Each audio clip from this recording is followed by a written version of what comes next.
시어머니가 곰팡이 핀 보리밥을 삼키던 그 밤, 담 하나 너머 안방에서는 고기 냄새가 풍기는 밥상이 차려지고 있었습니다.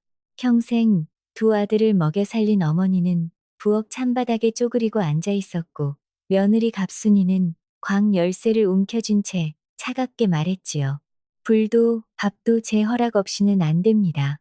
큰아들은 그 말을 듣고도 방문을 닫았습니다. 그런데 사흘 뒤, 이 집 대문을 넘어선 셋째 며느리 덕임은 그 모욕을 보고도 목소리 한번 높이지 않았습니다. 다만 시어머니의 갈라진 손과 잠긴 광문을 차례로 바라보았지요. 그리고 그날부터 갑순이가 움켜쥐고 있던 밥상과 불씨와 거짓말이 하나씩 흔들리기 시작했습니다. 아무도 몰랐습니다. 그 말없는 며느리가 이 집의 겨울을 어떻게 뒤집어 놓을지. 이 이야기는 충청도 깊은 산골 어느 마을에서 시작됩니다. 황토길을 따라 올라가면 멀리서도 기와 지붕이 먼저 보이는 집이 하나 있었습니다. 겉으로는 번듯해 보였지만 그 안에서 벌어지는 일을 알고 나면 아무도 부러워하지 못할 집이었지요. 그 집의 안주인은 견씨 부인이었습니다. 견씨 부인은 젊은 나이에 남편을 잃고 밭질과 채 바느질과 장터일을 해가며 두 아들을 키워낸 여인이었습니다. 그 세월이 손마디마다 박혀 있었고 허리는 오래전부터 굽어 있었습니다. 남편이 세상을 떠나며 남긴 것은 값비싼 폐물이 아니라 손수 깎아 만든 작은 나무 비녀 하나였지요. 아무 장식도 없는 비녀였지만 견씨 부인은 그것을 치마 속 깊이 품고 살았습니다. 이 집에서 자신을 사람으로 대해주던 마지막 온기였기 때문입니다. 그러나 큰아들이 장가를 들고 첫째 며느리 갑순이가 들어온 뒤부터 그 집의 찬바람은 더 매서워졌습니다. 그날 밤도 그랬습니다. 섣달 그금이라 안방에서는 설이 먼저 온 듯 고기 지지는 냄새가 새어나왔지만 부엌 한쪽에는 쉰내나는 보리밥 한 그릇이 놓여 있었습니다. 큰아들 이만복은 그 냄새와 어머니의 떨리는 숨소리를 모를 리 없었습니다. 그러나 그는 끝내 묻지 않았습니다. 그저 아랫목에 앉아 고개를 돌렸지요. 담 하나 넘어 부엌에서는 전혀 다른 세상이 펼쳐지고 있었습니다. 변씨 부인은 찬바닥에 몸을 웅크린 채 앉아 있었습니다. 등 뒤로는 벽 틈새로 스며드는 칼바람이 쩍삼 사이를 파고들었고 손끝은 이미 얼어 숟가락 하나 제대로 쥐기 어려웠지요. 이가 서로 부딪혀 딱딱거리는 소리가 어둠 속에 울렸습니다. 변씨 부인의 앞에는 질그릇 하나가 놓여 있었습니다. 쉰내가 코끝을 찔렀습니다. 보리밥이었습니다. 하요, 그것도 하얗게 곰팡이가 슬기 시작한 어제 버렸어야 할 밥이었지요. 반찬이라곤 집같이 억센 시래기, 줄기 서너 가닥, 간도 되지 않은 것이 여물을 씹는 것과 다를 바가 없었습니다. 변씨 부인은 숟가락을 들었습니다. 손이 떨렸습니다. 추워서 떨린 것이 아니었습니다. 안방에서 새어나오는 고기 냄새가 코끝을 타고 들어와 목구멍 깊은 곳을 긁었기 때문이었습니다. 내가 키운 자식이 먹는 밥의 냄새를 나는 이렇게 맡기만 해야 하는가. 그 생각이 떠오르는 순간 숟가락을 쥔 손에 힘이 풀렸습니다. 찰칵 숟가락이 질그릇에 부딪히는 소리가 부엌에 울렸습니다. 작은 소리였습니다. 그 소리가 채 사라지기도 전에 안방문이 벌컥 열렸습니다. 늙은 몸이면 밥도 조용히 먹어야지요. 갑순이의 목소리였습니다. 날카로운 것이 겨울 밤 공기보다 더 차가웠지요. 이 집 광열쇠는 제가 쥐고 있습니다. 불도 밥도 제 허락 없이는 안 됩니다. 그러니 그릇 깨뜨리는 소리도 삼가시오. 아, 아니다. 손이 미끄러져서 변씨 부인은 고개를 숙였습니다. 제 며느리 앞에서 제가 평생을 지켜온 이 집의 안주인이 고개를 숙인 것이었습니다.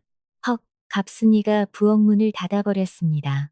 그 바람에 등잔불이 꺼졌습니다. 칠흑 같은 어둠 속에서 변씨 부인은 꺼진 등잔만 바라보았습니다. 눈물이 주름진 볼을 타고 흘러내려 턱끝에서 떨어졌습니다. 소리는 내지 않았습니다. 소리를 내면 또 꾸중을 들을 테니까요. 변씨 부인은 어둠 속에서 곰팡이 쓴 보리밥을 입에 넣었습니다. 씹을수록 쉰내가 혀를 감쌌지만 삼켰습니다. 한참을 씹다가 변씨 부인의 손이 치마 속으로 들어갔습니다. 손가락 끝에 닿는 것이 있었지요. 나무 비녀였습니다. 반들반들하게 다른 나무결이 손끝에 전해졌습니다. 변씨 부인은 그것을 꺼내지 않았습니다. 다만 손가락으로 감쌌습니다. 그리고 또 한 숟갈을 삼켰지요. 한 숟갈을 삼켰지요. 제 손으로 일군 집에서 제가 키운 자식의 밥상 냄새를 맡으며 죽은 남편의 빈혈을 치마 속에 쥐고 곰팡이 핀 밥을 씹고 있는 것이었습니다. 얼마나 서러웠겠습니까? 며칠이 지나 마당에 눈이 쌓이기 시작하던 무렵 이웃마을 안악이 문안 인사를 왔습니다. 변씨 부인이 대문가에서 맞이하려 하자 갑순이가 먼저 나섰지요. 그리고 안악이 들을 만한 목소리로 말했습니다. 늙은이가 먹기만 하고 하는 일은 없으니 보리밥도 아까운 법이지요. 갑순이의 목소리는 가볍고 명랑했습니다. 마치 날씨 이야기를 하듯 아무렇지 않게. 안악은 대답하지 못했습니다.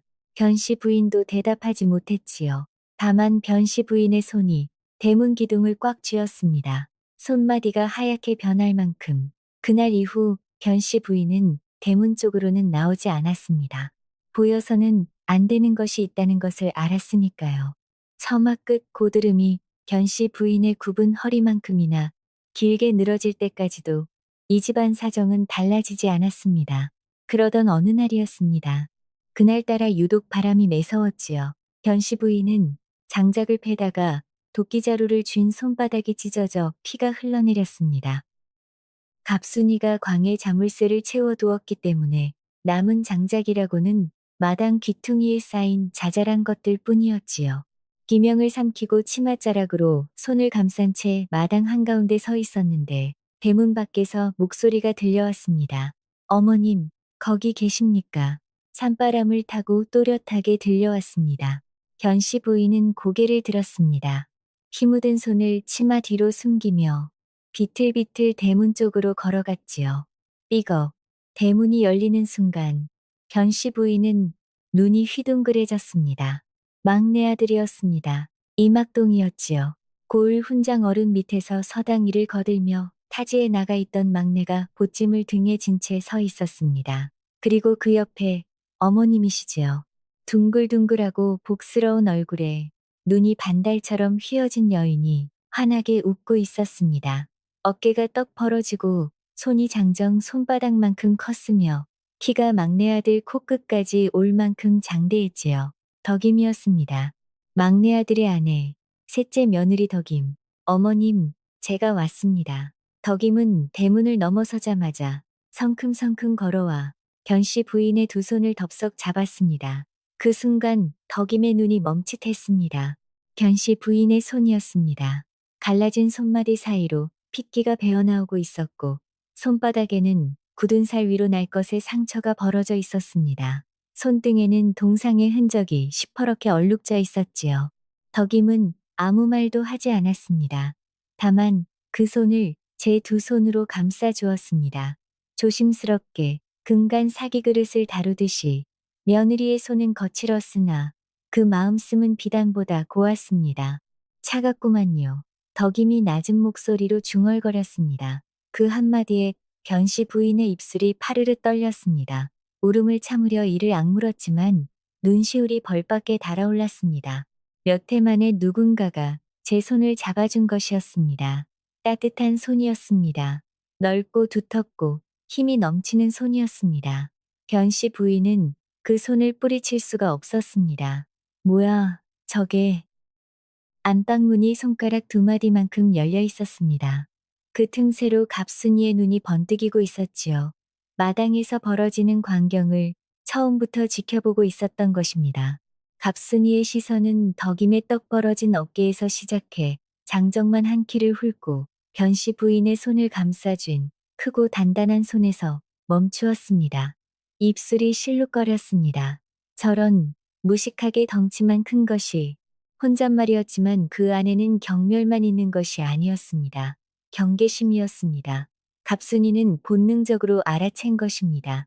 저 여인이 이 집에 발을 들여놓는 순간 자기가 쥐고 있던 무언가가 흔들리기 시작하리라는 것을. 갑순이는 안방문을 소리 없이 닫았습니다. 그리고 허리춤에 광 자물쇠 열쇠를 꽉 움켜쥐었습니다. 쇠가 손바닥에 파고들어 아팠지만 놓지 않았습니다. 하지만 이상한 일은 그 다음이었습니다. 갑순이가 미쳐보지 못한 것이 하나 있었습니다. 덕임의 눈이었습니다. 덕임은 변씨 부인의 손을 잡은 채로 슬쩍 고개를 돌려 안방 쪽을 바라보았습니다. 손가락 두 마디만큼 열린 문틈 사이로 번뜩이는 눈빛이 사라지는 것을 보았지요. 그리고 변씨 부인의 솜 다 빠진 적삼을 치맛자락 뒤로 숨긴 핏빛 손을 부엌 쪽에서 풍겨오는 쉰내를 덕임은 다 보았습니다. 입꼬리가 살짝 올라갔습니다. 미소가 아니었습니다. 그것은 결심이었습니다. 이 집에 무슨 일이 있었는지는 모르겠으나 덕임은 변씨 부인의 손을 한 번 더 꽉 쥐었습니다. 내가 왔으니 이제 달라질 것입니다. 그날 밤 마당에 내리던 눈이 그쳤습니다. 구름 사이로 달빛이 비쳐들어 하얗게 쌓인 눈 위에 두 사람의 그림자가 나란히 길게 드리워졌습니다. 하나는 굽은 그림자였고 하나는 곧은 그림자였습니다. 하나는 길고 긴 겨울이 이제 끝을 향해 가고 있었습니다. 덕임이 이 집에 발을 들여놓은 지 사흘째 되던 날이었습니다. 사흘이면 짧다고 생각하시겠지요? 그런데 덕임이라는 여인은 사흘이면 충분했습니다. 어떤 사람은 한 해를 살아도 옆집 사정을 모르지만 어떤 사람은 밥 세 끼만 같이 먹으면 그 집안 속 사정을 꿰뚫어 보는 법이지요. 덕임이 사흘 동안 본 것은 이러했습니다. 변씨 부인의 밥그릇은 늘 부엌 찬바닥 위에 놓였고 갑순이의 밥상은 늘 안방 윗목에 차려졌습니다. 광에는 자물쇠가 채워져 있었고 그 열쇠는 언제나 갑순이의 허리춤에 걸려 있었습니다. 장작도 쌀도 반찬거리도 모두 그 자물쇠 하나가 쥐고 있었지요. 덕임은 첫날 아침 부엌 냄새를 맡았습니다. 구수한 된장 냄새가 아니라 쉰내였지요. 어머님 밥그릇에서 나는 것이었습니다. 이튿날 덕임은 변씨 부인의 치마 속을 보았습니다. 낡은 나무 비녀가 반쯤 빠져나와 있었지요. 그것을 이 집안에서 꺼내 보이지 못한다는 것을 덕임은 알았습니다. 사흘째 되던 날 덕임은 헛간 지붕이 한쪽으로 기운 것을 보았습니다. 석가래 하나가 검게 썩어 있었지요. 그러나 그때는 아무 말도 하지 않았습니다. 그리고 건넌방과 안방 사이의 거리를 조용히 발걸음으로 세웠습니다. 10발자국이었습니다. 같은 지붕 아래 사는 시어머니와 며느리 사이의 거리가 겨우 10발자국이었지요.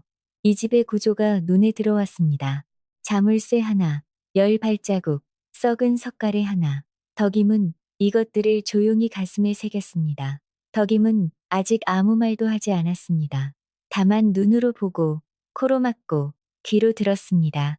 그리고 기다렸지요. 기회를 기다린 것입니다. 그 기회는 생각보다 빨리 찾아왔습니다. 나흘째 아침, 갑순이가 장에 다녀왔습니다. 대문을 열고 들어서는 갑순이의 얼굴이 심상치 않았지요. 입꼬리가 귀 밑까지 올라가 있었고 두 눈이 반달처럼 휘어져 있었습니다. 팔에는 기름종이로 곱게 싼 꾸러미 하나를 아기한 듯 품고 있었지요. 갑순이는 안방으로 들어가지 않았습니다. 마루로 올라갔습니다. 그것도 마당이 훤히 내려다 보이는 대청마루 한가운데 떡하니 앉았지요. 보여주려는 것이었습니다. 아이고, 이것 좀 보소. 갑순이가 기름종이를 한 겹 벗기기 시작했습니다. 일부러 천천히 손끝에 힘을 주어 바스락바스락 소리를 내며 말이지요. 마지막 종이가 벗겨지는 순간 마루 위에 빛이 번졌습니다. 은비녀였습니다. 그냥 은비녀가 아니었습니다. 장터 은장이가 은을 얇게 두드려 꽃잎 모양으로 만들어낸 것으로 비녀 머리에 작은 매화꽃 한 송이가 앉아 있었지요. 볕이 닿는 쪽으로 기울이면 은빛이 사르르 번졌고 그늘 쪽으로 돌리면 꽃잎의 음각이 더 선명하게 살아났습니다. 갑순이는 그 비녀를 두 손으로 받쳐들고 햇빛에 비추어 이리 돌리고 저리 돌렸습니다. 은빛이 마루 위로 튈 때마다 갑순이의 눈도 함께 반짝였지요. 바로 그때였습니다. 변씨 부인이 마루 아래 마당을 지나가고 있었습니다. 치맛자락 속에 무언가를 쥔 채로 갑순이의 눈이 내려갔습니다. 변씨 부인의 치마 속에서 삐져나온 나무 끝이 보였지요. 나무 비녀였습니다. 갑순이의 입꼬리가 비틀렸습니다. 아직도 그런 볼품없는 나무 토막을 품고 계십니까? 변씨 부인은 발걸음을 멈추었습니다. 고개를 들지 않았지요. 갑순이는 은비녀를 햇볕에 한 번 더 비추어 보이며 덧붙였습니다. 저런 손으로는 평생 나무비녀나 만지면 족하지 은비녀는 어울리지 않지요. 마침 그때 덕임이 나무찜을 한 알을 안고 마당을 지나가고 있었습니다. 갑순이의 눈이 덕임의 머리 쪽으로 올라갔습니다. 수건 한 장을 머리에 동여맨 채였지요. 아무 장식 없는 수건이었습니다. 아이고 동서, 갑순이가 덕임을 불렀습니다. 목소리가 꿀을 바른 듯 달았지요. 이리 와서 이것 좀 보소. 오늘 장에서 맞춰온 것인디. 덕임이 나무찜을 마당 한쪽에 내려놓고 대청마루 앞으로 다가갔습니다. 그러다가 마루 위로 발을 올려놓으려 하자 갑순이의 목소리가 날아왔습니다. 아니 허락도 없이 올라오려고. 덕임이 발을 내렸습니다. 그 순간 덕임의 눈이 깜빡였습니다. 이 집에서 마루에도 허락이 필요하구나. 잠깐 멈추었다가 덕임은 다시 밝은 얼굴로 마루 아래에서 은비녀를 올려다보았지요. 어머나, 덕임의 눈이 커졌습니다. 형님, 이것이 비녀입니까? 비녀가 아니라 달 자체입니다. 달. 덕임의 감탄에 갑순이의 어깨가 으쓱 올라갔습니다. 그런데 그 다음에 나온 갑순이의 말. 이것이 문제였지요. 이런 건 말이다. 그 손으로는 은비녀를 만진다고요? 흠집이라도 나면 어쩌려고. 머리카락이 곱고 목이 가는 사람이 꽂아야 제맛이지. 목이 굵고 손이 억세면 아무리 고운 비녀도 빛을 잃는 법이거든. 갑순이는 제 목을 살짝 빼어 은비녀를 대보았습니다. 가느다란 목이었지요. 수건으로 동여맨 덕임의 목을 흘겨보며 입꼬리를 올렸습니다. 그 눈빛의 뜻은 분명했습니다. 너 같은 것은 꿈도 꾸지 마라. 자, 여러분. 여기서 보통 사람이라면 어떻게 했겠습니까? 속이 부글부글 끓었을 것입니다. 아니면 고개를 숙이고 돌아섰겠지요. 그런데 덕임은 보통 사람이 아니었습니다. 덕임의 눈이 한번 깜빡였습니다. 그리고 입꼬리가 슬며시 올라갔습니다. 아이고, 형님. 덕임이 두 손을 싹싹 비비며 마루 위로 성큼 올라섰습니다. 허락도 안 구했다는 것은 이미 잊은 표정이었지요. 그 무게에 마루 널판지가 끼익 소리를 냈습니다. 제 평생에 이리 고운 비녀는 처음 봅니다. 형님, 부탁 하나만 합시다. 딱 한 번만, 딱 한 번만, 제 머리에 꽂아봅시다. 갑순이의 눈이 동그래졌습니다. 뭐라, 한 번만요. 저도 이 귀한 것을 한 번 꽂아보고 싶습니다. 한 번만 꽂으면 복이 올 것 같은데요. 덕임이 두 손을 모아 빌었습니다. 눈을 초롱초롱 빛내며 엿 하나 더 달라고 조르는 아이처럼요. 안 돼, 이 비녀가 얼마짜리인 줄 알고. 갑순이가 비녀를 제 품에 꼭 끌어안았습니다. 아이고, 형님. 인색하기도. 동서간에 한번 꽂아보자는 것이 그리 대단합니까? 이건 내 머리에 어울리는 물건이 아니란 말이다. 어머, 그건 꽂아봐야 아는 것 아닙니까? 덕임이 한 발짝 다가갔습니다. 갑순이가 한 발짝 물러났습니다. 마루가 넓지 않았습니다. 한 발짝 물러난 갑순이의 등이 기둥에 닿았고 덕임의 손이 바람처럼 빠르게 움직였습니다. 잠깐만요 형님. 순식간이었습니다. 갑순이가 움찔하는 사이 덕임의 손이 은비녀를 낚아챘습니다. 장터에서 미꾸라지 잡던 손놀림이었지요. 어찌나 빠르고 정확했는지 갑순이는 빈 손가락만 허공에서 오므렸다 폈다 할 뿐이었습니다. 아이고, 고맙습니다 형님. 딱 한 번만이요. 덕임이 환하게 웃으며 수건을 풀었습니다. 억세게 따은 머리채가 드러났지요. 검고 굵은 머리카락이 새끼줄처럼 단단했습니다. 마치 참나무 가지에 은침을 꽂으려는 형국이었습니다. 갑순이의 얼굴이 하얗게 질렸습니다. 꽂지 마. 꽂으면 안. 늦었습니다. 덕임이 비녀를 머리 위에 있는 힘껏 밀어넣기 시작했습니다. 됐어. 그만. 빼란 말이야. 갑순이가 소리를 질렀습니다. 그런데 덕임은 빼지 않았습니다.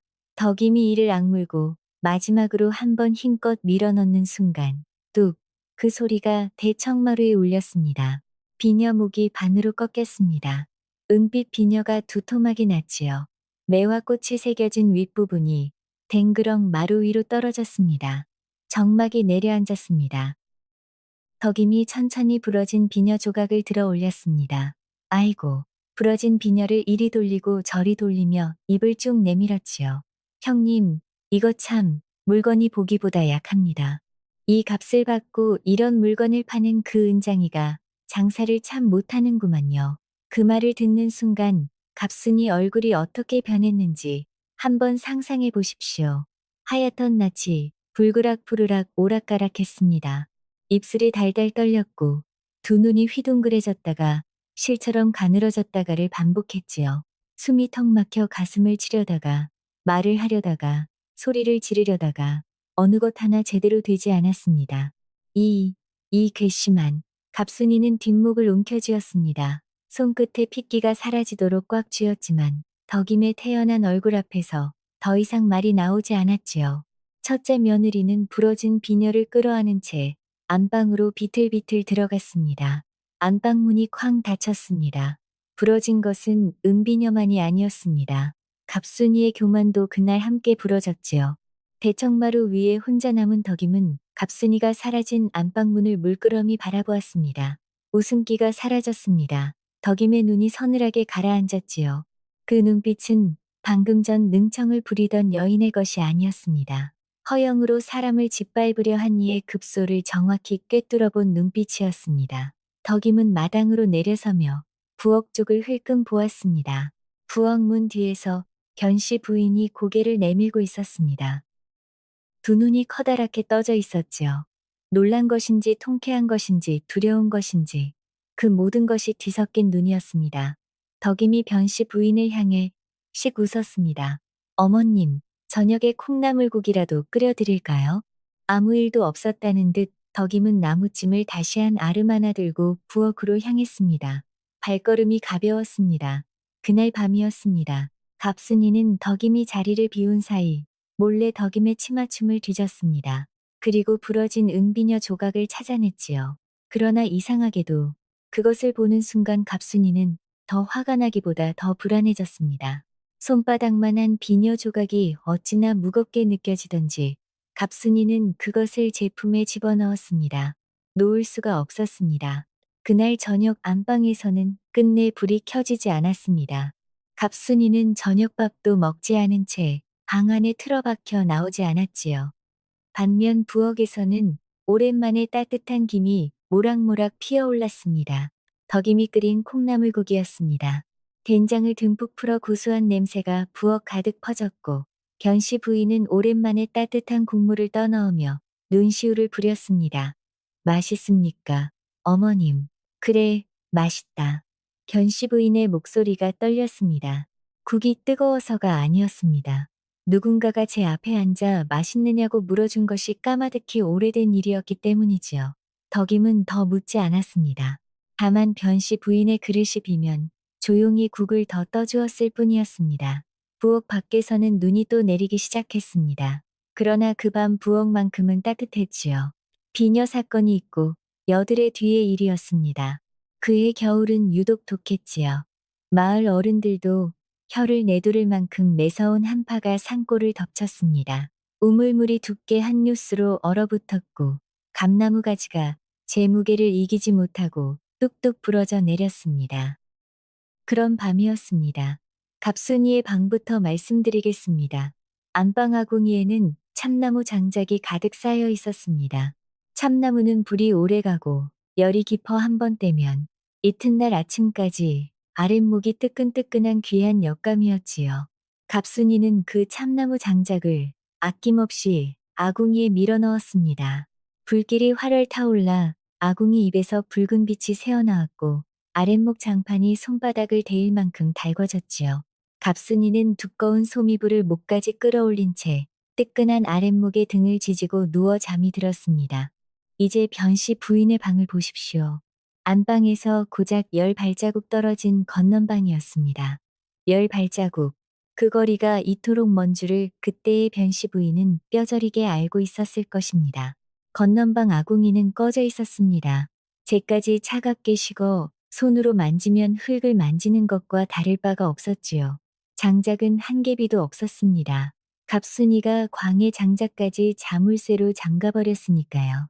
방바닥에 손을 대면 얼음 위에 손을 얹은 것과 같았습니다. 차가운 것이 아니라 아팠습니다. 냉기가 장판을 뚫고 올라와 뼛속까지 스며들었지요. 견씨 부인은 웅크리고 있었습니다. 솜이 다 빠진 이불을 제 몸에 칭칭 감고 무릎을 가슴까지 끌어올리고 두 손을 겨드랑이 사이에 끼운 채 웅크리고 있었습니다. 그 한 손 안에는 나무 비녀가 들려 있었지요. 숨을 내쉬면 입김이 하얗게 피어올랐습니다. 그 입김이 이불 끝에 닿으면 서리가 되어 얼었습니다. 이가 딱딱 부딪혔습니다. 멈출 수가 없었습니다. 그 소리가 싫었습니다. 혹여 안방까지 들릴까봐 이를 악물었지만 악문이 사이로도 소리가 새어나왔지요. 올겨울은 넘기기 어려울지도 모르겠구나. 견씨 부인은 눈을 감았습니다. 손 안에 나무 비녀를 조금 더 꽉 쥐었습니다. 당신 먼저 가고 나 이렇게 가는구나 싶었지요. 이렇게 추운 밤에도 이 비녀 하나만은 따뜻했습니다. 손바닥의 온기가 나무에 스며들어 되돌아오는 것인지 아니면 먼저 간 사람의 온기가 아직 거기 남아있는 것인지 견씨 부인은 알 수가 없었습니다. 다만 이것만은 알았지요. 이 비녀를 쥐고 있으면 조금은 버틸 수 있다는 것을. 그 시각덕임은 잠들지 않고 있었습니다. 아래채 작은 방에서 이막동 곁에 누워 있었지만 눈이 말똥말똥했지요. 건넌방 쪽에서 바람결에 실려오는 소리가 있었습니다. 딱딱딱 사람의 이가 추위에 저절로 부딪히는 그 소리가 칼바람 사이사이에 끊어졌다, 이어졌다를 반복하고 있었지요. 덕임의 눈이 천천히 좁아졌습니다. 주먹이 이불 속에서 꽉 쥐어졌습니다. 오늘은 안 되겠다. 덕임은 소리 없이 이불을 걷었습니다. 이막동이 뒤척이며 중얼거렸습니다. 응, 어디가? 뒷간 다녀올란다. 자거라. 덕임이 낮은 목소리로 대답하고 방문을 살며시 열었습니다. 찬 공기가 칼날처럼 얼굴을 갈랐습니다. 덕임은 이를 악물고 마당으로 내려섰습니다. 맨발이었습니다. 마당에 쌓인 눈이 발바닥에 닿는 순간 화끈거렸습니다. 차가운 것이 아니라 뜨거운 것처럼 화끈거렸지요. 그러나 덕임은 멈추지 않았습니다. 한 발 한 발, 눈 위에 커다란 발자국이 찍혔습니다. 부엌 구석에서 불삽을 찾아 쥐었습니다. 쇠가 손바닥에 닿는 순간 살을 가르는 듯한 냉기가 전해졌지만 덕임은 그대로 삽자루를 움켜쥐었습니다. 안방 아궁이 앞으로 갔습니다. 발소리를 죽였습니다. 숨소리조차 입안에 가두었지요. 안방 아궁이의 불길은 아직 살아 있었습니다. 참나무 장작이 시뻘겋게 달궈져 있었고 아궁이 입 근처에 서니 얼굴이 화끈거릴 만큼 열기가 뿜어져 나왔지요. 덕임은 불삽을 아궁이 안에 밀어넣었습니다. 스르륵 시뻘건 불덩이가 삽 위에 올라탔습니다. 삽 위의 불덩이가 어둠 속에서 시뻘겋게 빛났습니다. 덕임의 얼굴이 그 빛에 물들었지요. 두 볼이 붉게 타올랐고 눈동자에 불씨가 두 개 떠 있는 듯 했습니다. 한 삽, 덕임이 불덩이를 들고 안방 아궁이에서 건넌방 아궁이까지 걸었습니다. 10 발자국이었습니다. 갑순이가 매일 밤 외면한 그 10 발자국을 덕임은 불삽을 든 채 걸었습니다. 두 번째 삽을 뜰어 돌아서는 그때였습니다. 삐걱, 덕임의 발이 멈추었습니다. 안방 문이었습니다. 손가락 한마디만큼 열려 있었지요. 덕임은 숨을 들이켰습니다. 삽 위의 불덩이가 흔들렸습니다. 흔들리면 안 되었습니다. 불똥이 마당에 떨어지면 그 소리에 깰 수 있었으니까요. 덕임은 두 발을 눈 속에 박은 채 꼼짝 않았습니다. 맨발 위로 눈에 냉기가 올라왔지만 움직이지 않았습니다. 안방 안에서 뒤척이는 소리가 들렸습니다. 그리고 잠시 뒤 삐걱 소리 없이 문이 다시 닫혔습니다. 갑순이가 잠결에 몸을 돌리며 문을 건드린 것이었지요. 덕임은 천천히 숨을 내뱉었습니다. 하얀 입김이 어둠 속으로 퍼져나갔습니다. 두 번째 삽, 세 번째 삽, 네 번째 삽. 덕임은 안방 아궁이의 불덩이를 한 삽, 한 삽 건넌방으로 옮겼습니다. 맨발로 눈을 밟으며 숨을 죽인 채 발가락 끝의 감각이 사라졌습니다. 그래도 멈추지 않았습니다. 안방 아궁이의 불이 점점 줄어들었습니다. 시뻘겋던 숯이 하나, 둘 사라지더니 나중에는 희끄무레한 재만 남았지요. 반대로 건넌방 아궁이에는 불이 살아났습니다. 장가지를 올리고 후후 불어주니 불꽃이 소리 없이 피어올랐습니다. 그 위에 마당 한쪽에 숨겨두었던 장작 두어 개비를 올렸지요. 건넌방 안에서 변씨 부인은 웅크린 채 떨고 있었습니다. 그런데 무언가가 달라지기 시작했습니다. 등이었습니다. 얼음장 같던 장판에 닿은 등에서 아주 미세한 온기가 스며들기 시작한 것이었습니다. 변씨 부인은 꿈인 줄 알았습니다. 아, 이제 나도 가는구나 싶어 눈을 질끈 감았지요. 그런데 온기가 사라지지 않았습니다. 오히려 점점 퍼져나갔습니다. 아, 등에서 허리로, 허리에서 엉덩이로, 엉덩이에서 오금으로, 장판 아래에서 올라오는 열기가 마치 누군가의 손바닥에 등을 쓸어주는 것처럼 천천히, 그러나 확실하게 몸을 감싸기 시작했습니다. 변씨 부인은 눈을 떴습니다. 입김이 하얗게 피어오르지 않았습니다. 이가 부딪히는 소리가 멈추어 있었습니다. 방바닥에 손바닥을 대보았습니다. 따뜻했습니다. 변씨 부인의 굽은 손가락이 장판 위에서 펴졌습니다. 주먹을 챈 수밖에 없던 손가락이 온기 속에서 하나하나 펴진 것이었지요. 아, 변씨 부인의 입에서 탄식 같은 소리가 새어나왔습니다. 방문 아래 틈새로 아궁이 쪽에서 희미한 불빛이 보였습니다. 아까까지는 없던 빛이었지요. 누군가가 불을 지펴준 것이었습니다. 변씨 부인은 누군지 물을 필요가 없었습니다. 이 집안에서 자신을 위해 불을 지펴줄 사람은 단 한 명뿐이었으니까요. 변씨 부인은 따뜻해진 장판 위에 볼을 대었습니다. 마치 누군가의 손바닥에 볼을 기대는 것처럼 장판에 볼을 대고 눈을 감았습니다. 손 안의 나무 비녀가 따뜻해졌습니다. 눈물이 흘렀지만 이번에는 서러운 눈물이 아니었습니다. 그날 밤 변씨 부인은 그 긴 겨울 들어 처음으로 떨지 않고 잠이 들었습니다. 새벽이 밝았습니다. 안방에서 비명이 터져나온 것은 닭이 첫 울음을 울기도 전이었지요. 아이고, 추워. 이게 무슨... 갑순이가 벌떡 일어났습니다. 이불을 걷어차고 일어나는 순간 제 방바닥이 얼음판이라는 것을 깨달은 것이었지요. 아궁이가, 불이... 갑순이가 방문을 벌컥 열고 아궁이를 들여다보았습니다. 텅 비어 있었습니다. 하얀 재만 차갑게 남아있을 뿐이었지요. 갑순이의 얼굴이 파랗게 질렸습니다. 숨을 내쉬니 입김이 하얗게 피어올랐습니다. 어젯밤 변씨 부인이 그랬던 것처럼요. 바로 그때였습니다. 어머, 형님, 이 새벽부터 웬 구경이십니까? 마당을 가로질러 덕임이 느릿느릿 걸어오고 있었습니다. 양손에 물동이를 들고 우물에서 물을 길어오는 참이었지요. 아, 형님, 방아궁이 불이 꺼졌습니까? 덕임이 고개를 갸웃하며 안방 아궁이를 들여다보았습니다. 어머나, 쟤만 남았네요. 밤새 다 타버린 겁니까? 다 타다니. 장작 6개비를 넣었는데 쟤만 남을 리가 있나. 갑순이가 이를 악물었습니다. 혹시 누가. 갑순이의 눈이 덕임을 향했습니다. 의심이 날카롭게 서린 눈이었지요. 덕임은 그 눈을 정면으로 받았습니다. 그리고 두 눈을 크게 떴습니다. 형님, 설마 제가 그랬다고 생각하십니까? 아이고, 저는 밤새 잠만 잤습니다. 우리 서방님한테 물어보시오. 제가 코를 어찌나 골았던지 서방님이 저를 발로 차댔다니까요. 덕임이 제 콧등을 손가락으로 꾹 누르며 히히 웃었습니다. 그러면 누가 귀신이 아닐까요? 덕임이 진지한 얼굴로 말했습니다.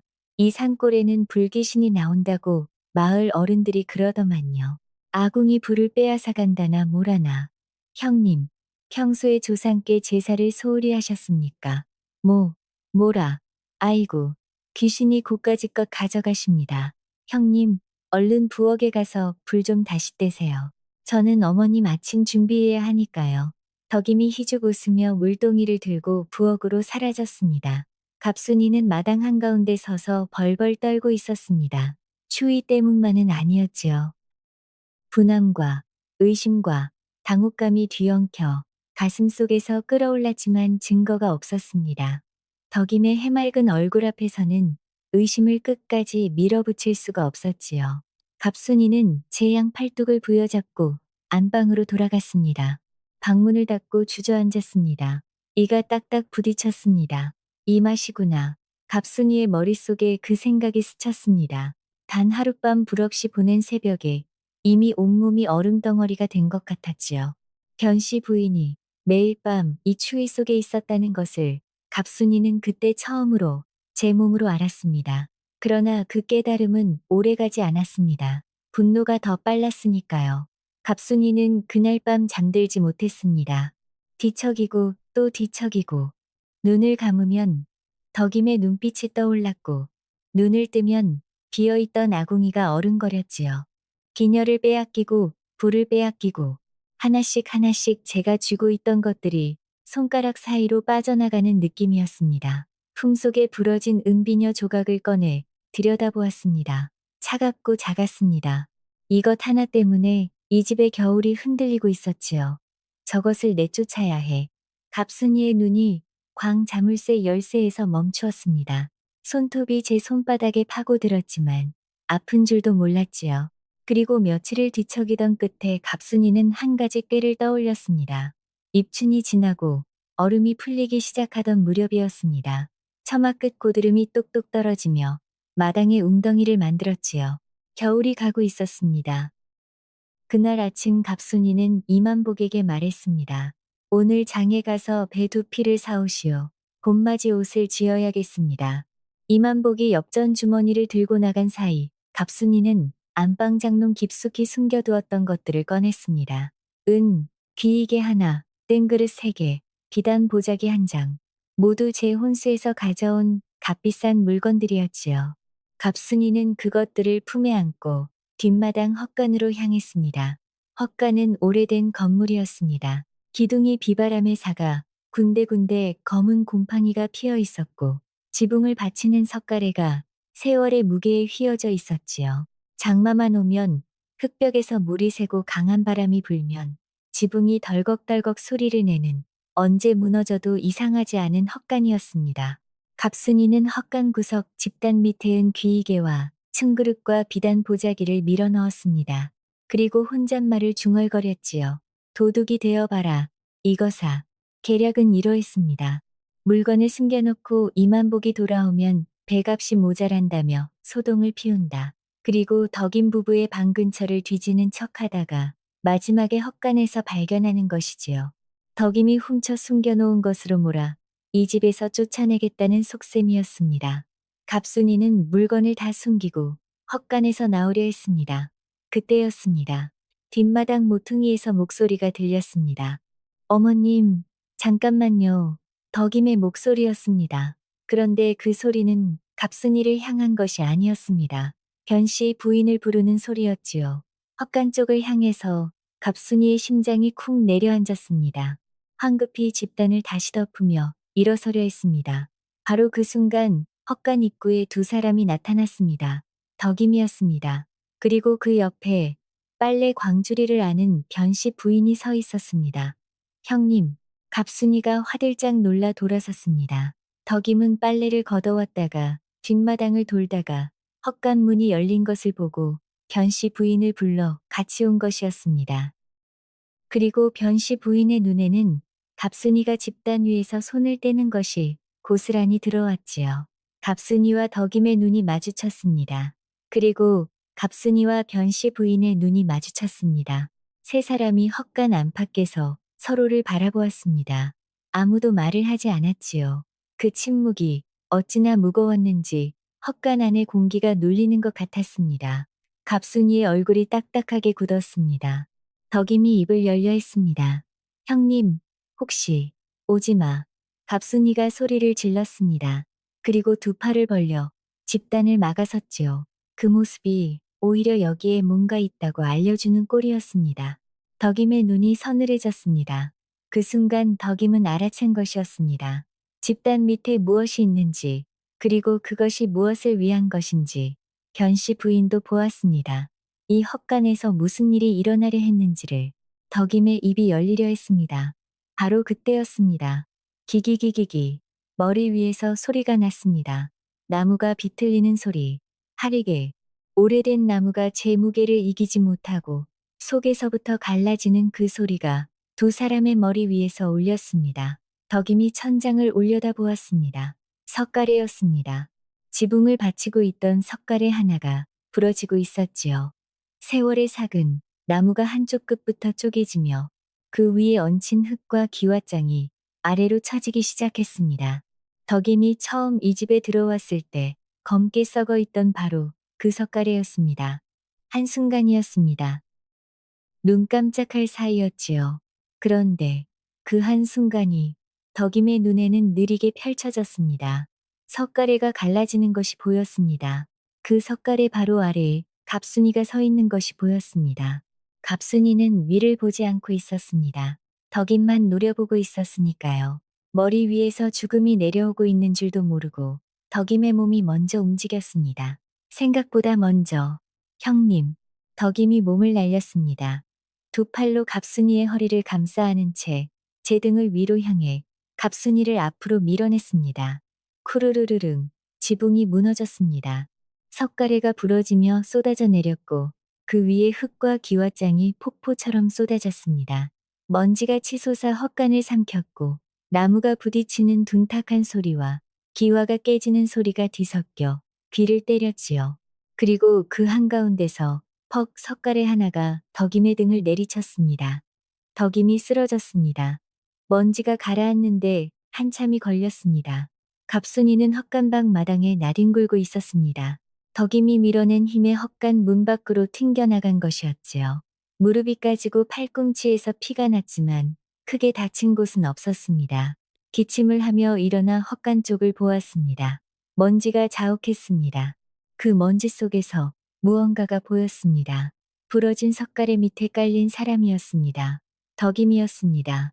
갑순이의 입이 벌어졌습니다. 소리가 나오지 않았지요. 비틀거리며 헛간 안으로 들어갔습니다.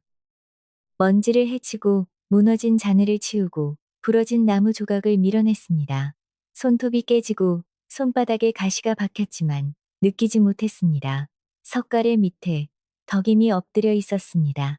등에 석가래가 걸쳐져 있었고 저고리 뒷판이 찢어진 사이로 피가 배어나오고 있었지요.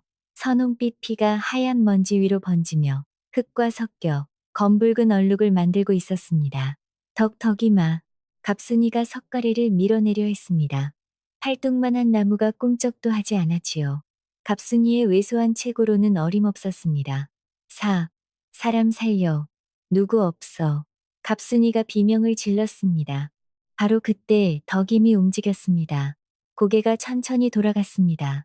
먼지가 덮인 얼굴에서 반쯤 감긴 눈이 갑순이를 올려다보았지요. 입술이 움직였습니다.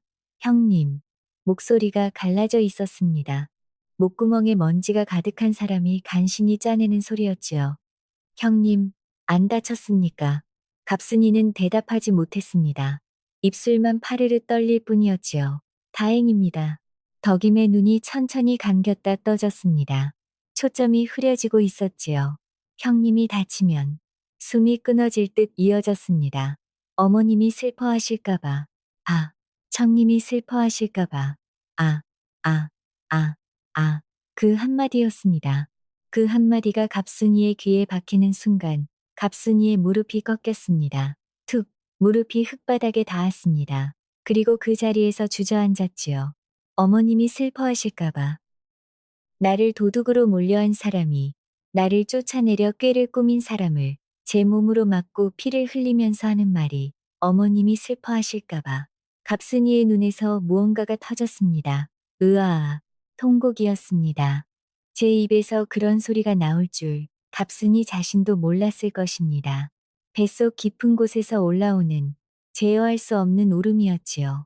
체면도 자존심도 분노도 그 모든 것이 한꺼번에 무너져 내렸습니다. 갑순이는 덕임 곁에 엎드렸습니다. 먼지 속에 얼굴을 묻고 두 주먹으로 흙바닥을 치며 울었습니다. 미안해, 미안해. 입에서 나온 것은 그 말뿐이었습니다. 평생 한 번도 해본 적 없는 말이었지요. 헛간 입구에서 변씨 부인은 그 광경을 보고 있었습니다. 덕임이 몸을 날리던 것도 보았고 이제 갑순이가 흙바닥에 엎드려 통곡하는 것도 보고 있었지요. 변씨 부인의 손에서 빨래 광주리가 스르르 내려갔습니다. 그 손이 문틀을 잡았습니다. 잡지 않으면 쓰러질 것 같았으니까요. 비명을 듣고 마을 사람들이 달려왔습니다. 장정넷이 달려들어 석가래를 들어 올렸고 덕임을 조심스럽게 빼냈지요.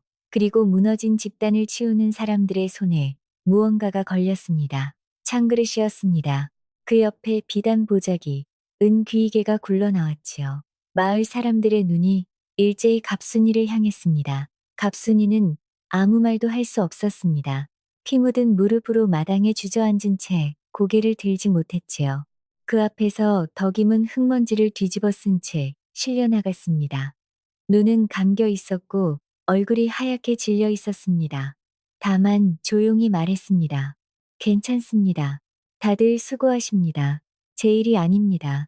덕임은 자신을 짓누르는 석가래 밑에서도 남을 먼저 걱정했습니다. 사람의 밥상을 빼앗으면 집안의 복도 달아나는 법입니다. 그런데 덕임처럼 자기 것을 내어주는 사람 앞에서는 어떤 꾀도 어떤 자물쇠도 버티지 못하는 법이지요. 이만복은 그제야 알았습니다. 제가 외면한 것은 집안일이 아니라 어머니의 목숨이었다는 것을. 장터에서 돌아온 그는 무너진 헛간 앞에 서서 오랫동안 아무 말도 하지 못했습니다. 흰 먼지가 아직 가라앉지 않은 헛간 안에 피 묻은 석가래가 가로누워 있었고 마당에는 덕임의 발자국이 남아 있었습니다. 그는 그 발자국 앞에 한참을 서 있었지요. 이 발자국이 어제 밤부터 시작되었다는 것을, 이 집의 겨울이 얼마나 길었는지를 이만복은 그제야 헤아렸습니다. 그날 밤 이만복은 변씨 부인의 방 앞에 무릎을 꿇었습니다. 어머님, 소자가 죄를 지었습니다. 변씨 부인은 아무 말도 하지 않았습니다. 아들의 머리를 쓸어주지도 일어나라 하지도 않았지요. 다만 고개를 돌려 건넌방 쪽을 바라보았습니다. 그것이 대답이었습니다. 이만복은 오래 엎드려 있었습니다. 변씨, 부인이 덕임의 얼굴 위에 쓰러지듯 엎드렸습니다. 거친 손으로 덕임의 볼에 묻은 먼지를 닦아내며 이름을 부르고 또 불렀지요. 덕임은 대답하지 않았습니다. 눈이 감겨 있었고 얼굴이 하얗게 질려 있었습니다. 가슴이 미세하게 오르내리는 것만이 유일한 증거였지요. 마을 의원이 달려왔습니다. 뼈가 부러지지는 않았으나 등에 상처가 깊소. 피를 많이 흘렸으니 고비를 넘겨야 알 수 있소. 의원의 말에 변씨, 부인의 얼굴이 종이장처럼 하얘졌습니다. 살려주시오. 제발 이 아이만은.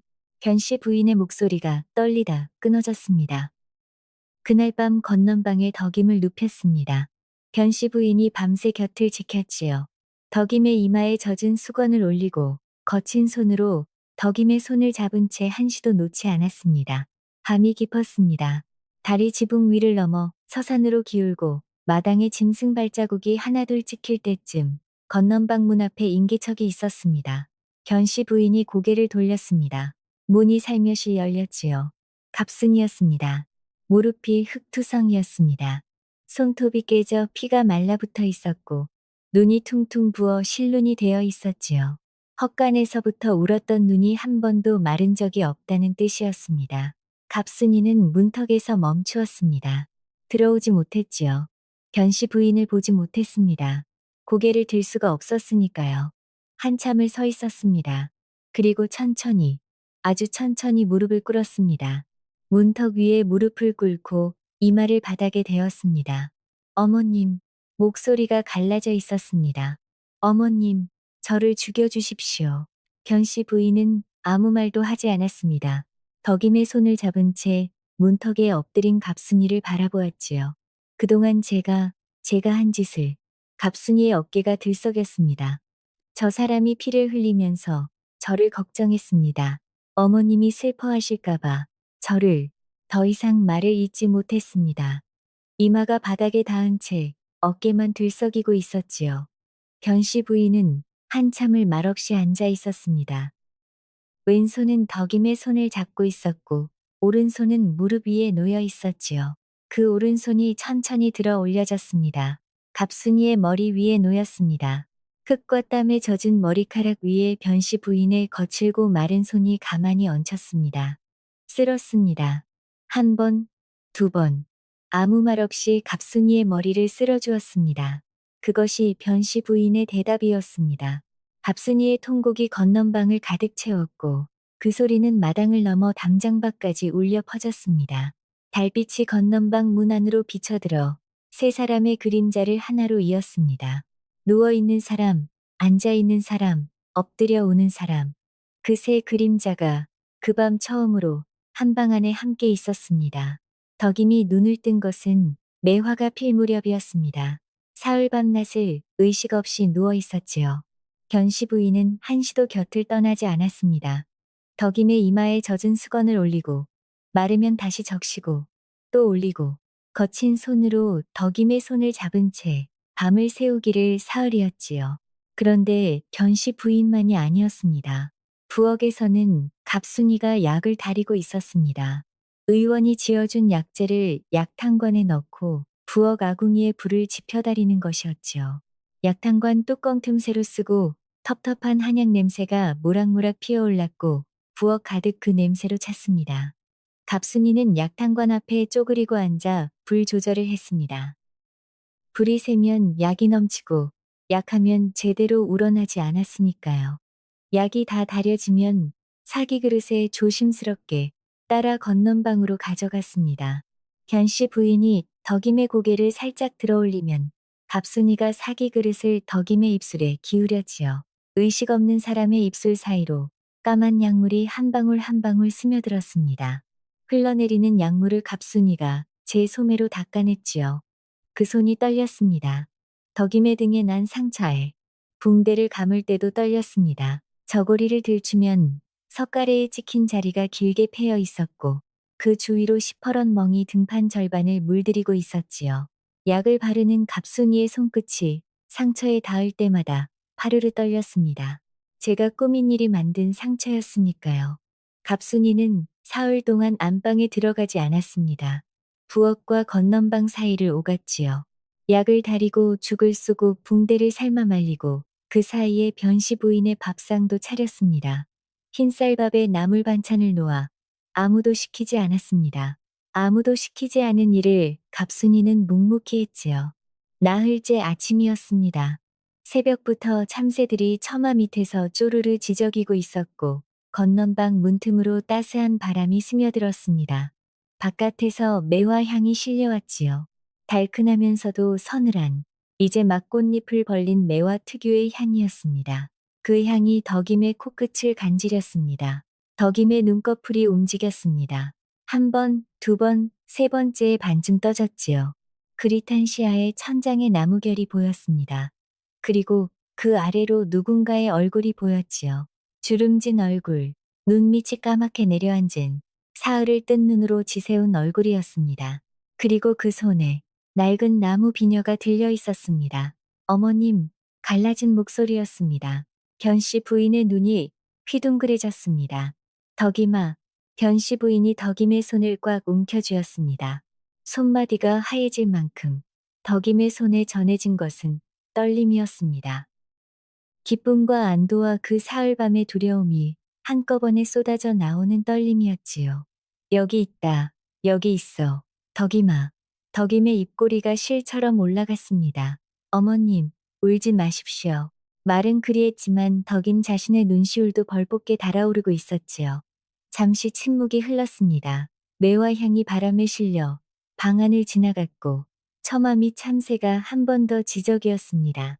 덕임이 천장을 보며 코를 킁킁거렸습니다. 어머님, 응, 배고픕니다. 견씨 부인의 주름진 얼굴이 한꺼번에 구겨졌습니다.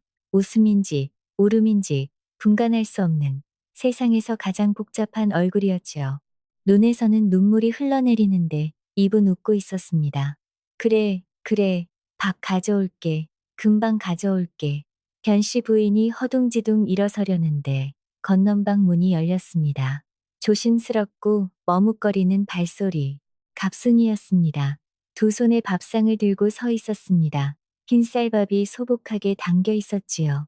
쌀알마다 윤기가 돌았고 그 옆에 달걀찜이 노릇하게 부풀어 올라 있었습니다. 된장찌개에서는 김이 모락모락 피어올랐고 작은 종지에 참기름을 두른 나물이 가지런히 담겨 있었지요. 갑순이의 손톱은 아직 깨져 있었습니다. 헛간에서 석가래를 밀어내려 했던 그 손이었지요. 깨진 손톱 밑에 까맣게 피가 말라붙어 있었지만 그 손으로 쌀을 씻고 반찬을 만들고 밥상을 차린 것이었습니다. 갑순이가 밥상을 덕인 머리맡에 놓았습니다. 손이 떨렸습니다. 눈을 마주치지 못했지요. 먹어. 그 한마디가 전부였습니다. 목소리가 작았습니다. 덕임은 천장을 보며 한참 가만히 있었습니다. 그리고 고개를 돌려 갑순이를 보았지요. 부어있는 눈, 깨진 손톱, 사흘간 곱게 빗던 머리카락이 흐트러진 채 귀 뒤로 쓸려있는 얼굴. 덕임이 물었습니다. 천천히, 그러나 분명하게, 형님, 집단 밑에 뭐가 있었습니까? 갑순이의 어깨가 굳었습니다. 방 안의 공기가 일순 멈추는 것 같았지요. 견씨 부인은 숨을 죽였습니다. 갑순이는 천장을 보았습니다. 그리고 바닥을 보았습니다. 그리고 덕임의 눈을 보았습니다. 대답하지 않았습니다. 갑순이는 품속으로 손을 집어넣었습니다. 천천히 무언가를 꺼냈습니다. 부러진 은비녀였습니다. 두 토막이 난 채였지요.